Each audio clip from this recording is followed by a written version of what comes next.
परवा भिगवण या ठिकाणी जी तरुणीची तक्रार आली त्या संदर्भामध्ये जो गुन्हा दाखल झाला त्याच्यामध्ये सातत्यानं पोलिसांच्या संपर्कात राहून, त्याचबरोबर त्या मुलीच्या मामांच्या संपर्कात राहून, तिच्या नातेवाईकांच्या संपर्कात राहून सातत्यानं त्या कुटुंबाला मदत करण्याचा प्रयत्न आम्ही सगळ्या प्रशासनाने केलेला आहे.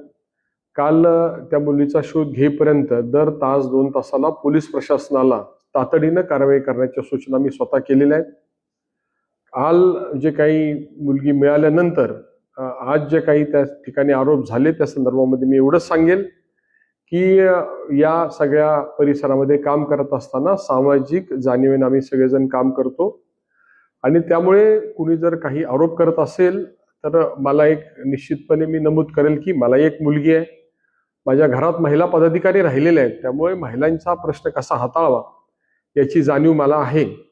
आणि कदाचित आज कोणी स्टेटस ठेवला हा जो विषय घडला त्यामध्ये कदाचित मी या विषयामध्ये मुलीच्या बाजूनं अतिशय भक्कम भूमिका घेतल्यामुळे असं केलेलं असावं असं माझं प्राथमिक मत आहे.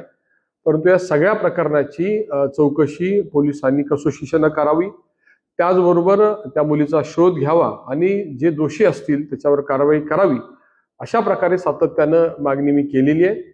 जे आरोप करतायत त्यांनी वस्तुस्थिती पहिल्यांदा तपासावी आणि मगच आरोप करावे अशा प्रकारची विनंती मी निश्चितपणे करेल. त्या कुटुंबाच्या विषयी आम्ही सगळेजण सहानुभूतीपूर्वक मदतीच्या भूमिकेमध्ये आहोत आणि त्या कुटुंबियांना जी जी लागेल ती मदत करण्याची आमची तयारी आहे. प्रशासन पूर्ण सक्षमतेने काम करतंय. काल रात्रीपासून त्या ठिकाणी त्या मुलीची समजूतही घालण्याचा प्रयत्न हा प्रशासनाकडून होतोय आणि त्या कुटुंबाला जो पाठबळ आहे ते देण्यासंदर्भामध्ये आम्ही सगळेजण कटिबद्ध आहोत.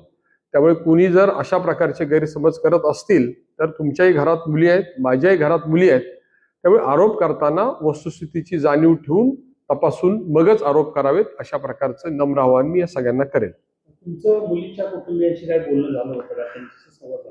मला जशी घटना कळाली तसं पोलिसांना मी संपर्कात होतो. मुलीच्या मामा जे आहेत त्यांच्याशी मी बोललेलो आहे आणि वारंवार पोलिसांनाही सूचना केल्यात की जो तपास चाललेला आहे तो जो तपास आहे त्याची सगळी माहिती त्या मुलीच्या कुटुंबियांना द्यावी आणि सगळ्या बाजूने त्या कुटुंबियांना मदत करावी अशा प्रकारच्या वारंवार सूचना मी पोलिसांनाही केलेल्या आहेत आणि त्या कुटुंबियांच्या नातेवाईकांच्या सुद्धा मी संपर्कात आहे. तुमच्या विरोधात घोषणाबाजी केली, याच्यामध्ये काय राजकारण आणण्याचा प्रयत्न केला जातो? मी सांगितलं की माझी निपक्षपाती भूमिका असल्यामुळे काही लोक दुखावले गेले असतील आणि त्यामुळे अशा प्रकारे काही लोकांनी त्याला राजकीय वळण देण्याचा प्रयत्न केला असावा असं माझं मत आहे.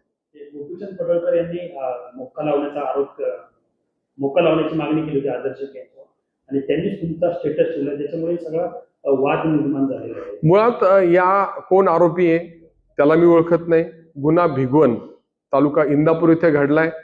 मुलगी बारामतीमध्ये हजर झालेली आहे आणि त्यामुळे कुणी कुणाचं स्टेटस ठेवावं आणि त्यामुळे कुणावर आरोप करावे याचा कुठलाही सुतराम संबंध मला समजत नाही.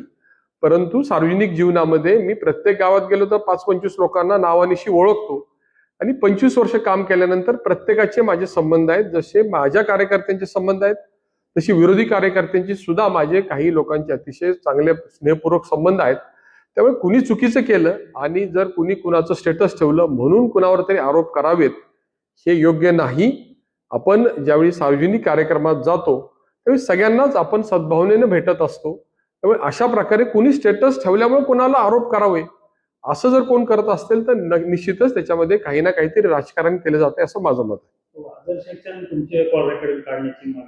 सगळे रेकॉर्डिंग काढावेत. मी माझ्याकडे येणारे सगळे फोन घेतो, सगळ्यांना परत फोन करतो. माझा फोन जवळपास 14 तास सातत्यानं चालू असतो. त्यामुळे लोकांना मदत करण्यासाठी मी सातत्यानं फोनच्या माध्यमातून भेटीच्या माध्यमातून संपर्कात असतो. त्यामुळे त्यांची जी मागणी आहे माझी उलट या सगळ्या प्रकरणात मागणी आहे की जे दोषी असतील त्याच्यात कठोरात कठोर कारवाई झाली पाहिजे अशा प्रकारची माझी मागणी राहणार आहे. मुलींच्या कुटुंबियांच्या मी संपर्कात आहे आणि आवश्यकतेप्रमाणे आवश्यकता असेल तर मला भेटण्यासाठी निश्चितपणे आवडेल आणि त्यांना मदत करण्यासाठी आम्ही सगळ्या बाजूने प्रयत्न करू आणि अशा कुणाच्याही कुटुंबाच्या बाबतीत घडत असेल तर ते आमचं कर्तव्यच आहे असं मी मानतो.